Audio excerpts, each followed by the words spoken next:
A doce paz do Senhor Jesus, graça e paz de Deus. Abraço sincero e fraternal em você que acompanha o canal O Aprendiz Cristão.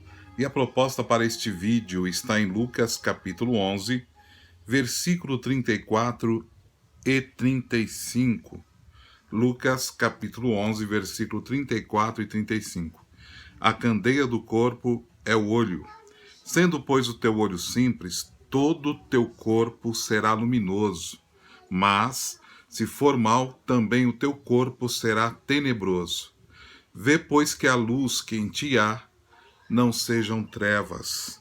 Glória a Deus. Essa passagem em Lucas capítulo 11, do versículo 33 até o 36, trata acerca da candeia do corpo. E a candeia do corpo são nossos olhos. E aqui nesse texto está revelado que se os nossos olhos forem bons, todo o nosso corpo terá luz. Porém, se o nosso corpo for mau, todo o nosso corpo será tenebroso. Então vem aqui uma fala para a gente tomar muito cuidado com os olhos, ficar muito atento, muito apercebido com os olhos. Através dos olhos pecamos, através dos olhos erramos o alvo. E eu quero trazer uma palavra sobre o tema: olhei e não vi o céu. Olhei e não vi o céu. Você vai entender esse tema, ele vai ficar bem claro com o discorrer do assunto. Quando nós olhamos para algo, os nossos olhos têm o poder de ser um olhar manso, sutil, ou de ser um olhar maligno, faccioso, de contenda, de cobiça. Então nós devemos tomar muito cuidado com os olhos, é o que o texto está dizendo. Que se os olhos forem bons, todo o corpo terá luz e não terá trevas em si. Porque os olhos têm o poder da cobiça, os olhos têm o poder da violência.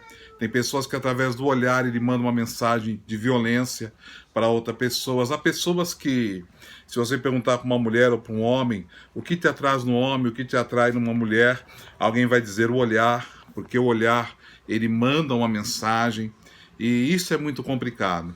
Quando nós falamos olhei e não vi o céu, parece que alguém está procurando o céu, que alguém está no momento olhando para um lado, para o outro e procurando o céu, e revela que não conseguiu avistar o céu. Poderia ser esse o contexto, mas não é. Esse contexto é que através do nosso olhar nós pecamos tanto que nós perdemos o céu.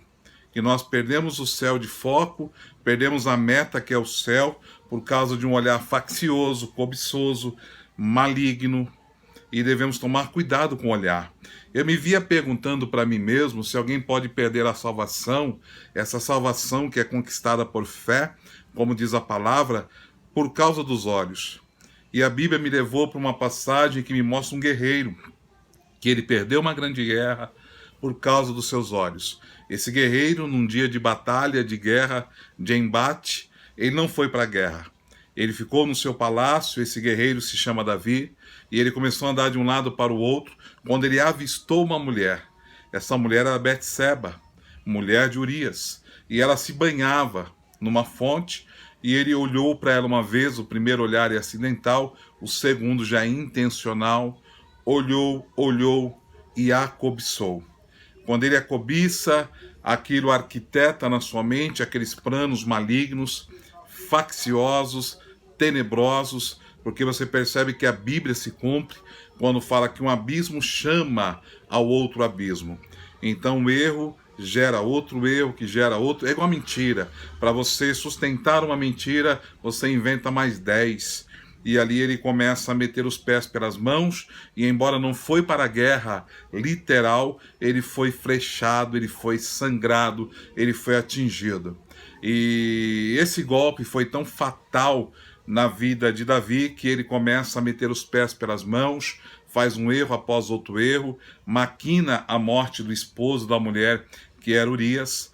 Urias morre e passa-se um tempo e um profeta vem ao seu encontro. Esse profeta dá volta ao mundo para chegar onde quer chegar, que é falar para Davi acerca do seu pecado. Ele conta uma história triste, Davi fica furioso, Davi fica revoltado, Davi julga logo a sentença daquela pessoa da história, e o profeta Natan fala: esse tal é o Senhor, ó rei, porque Deus viu o que você fez com Urias. E Deus não vai deixar isso passar desapercebido. Há um acerto de conta, há um preço a ser pago, há algo a ser colhido por essa atitude. E diz a palavra que Davi se entristece. Quando Davi se entristece, ele escreve o Salmo 51, onde nós lemos ele falando assim: Senhor, não se aparte de mim a tua presença e não retires de mim o teu espírito. Ele percebe que o seu pecado foi tão brutal que ele poderia perder o espírito, poderia perder a presença de Deus, e ele suplica, ele implora para que isso não aconteça. E tudo ocasionado por causa do olhar. Tudo isso se deu, tudo isso se manifestou por causa do olhar de Davi para Betseba, esse olhar cobiçoso, esse olhar de olhar e desejá-la para si. E isso trouxe muito transtorno para a vida dele. Então, quando a gente fala, olhei e não vi o céu, queridos, me entenda nesse vídeo do canal O Aprendiz Cristão. O teu olho pode te tirar do céu, sim. Eu sei que somos salvos pela fé, mas a mente é uma esponja violenta. Tudo que nós olhamos, a mente absorve. E quando ela absorve, fica na mente. Para tirar da mente é uma luta de gente grande, é algo quase que a gente não consegue vencer e tirar, quase impossível tirar algo da mente depois que a mente registrou e arquivou. Então, quando você faz um olhar, você faz o segundo olhar, isso cria em você um vício, até porque o olhar é discreto, o olhar que deslumbra o nu, o olhar que deslumbra o ilícito, o olhar que deslumbra o imoral, o profano, o sujo, e a gente, por achar que consegue olhar e ninguém nos perceber, a gente fica viciado naquilo. É você que entra num site pornográfico, você que entra numa rede social onde ninguém está vendo. Se alguém chegar no quarto, você minimiza a tela, mas é importante dizer que Deus tudo vê, Deus tudo contempla, e os nossos olhos podem comprometer a nossa salvação, olhares cobiçosos, olhares malignos e maléficos. Então, se o teu olhar for bom, todo o teu corpo terá luz. É interessante o 25, quando fala assim: vê, pois, que a luz que em ti há não sejam trevas. Ou seja, vem jogando luz para dizer: não se engane, não se iluda. Talvez pensamos que é luz e é trevas. Chamamos trevas de luz e vivemos assim errado, porque esse negócio de colheita não vem amanhã, mas vem. Um dia a conta chega, e chega na sua caixinha de correio, endereçada nominal, e não tem como fugir. Então, querido, vi e não olhei o céu.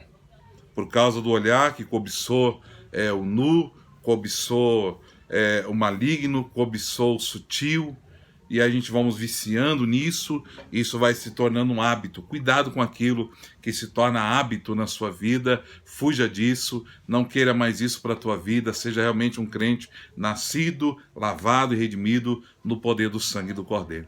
Essa é a palavra do aprendiz cristão. Olhei e não vi o céu. A coisa mais triste é nós guerrearmos tanto nessa vida e não sermos salvos no final.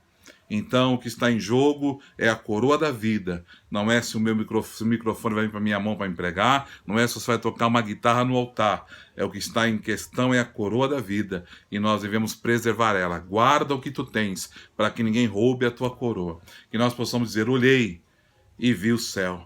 Porque o meu olhar foi um olhar consagrado, santificado, purificado para a glória de Deus. Essa é a palavra do aprendiz cristão. Compartilhe com alguém. Beijo no teu coração e até o próximo vídeo, em nome de Jesus.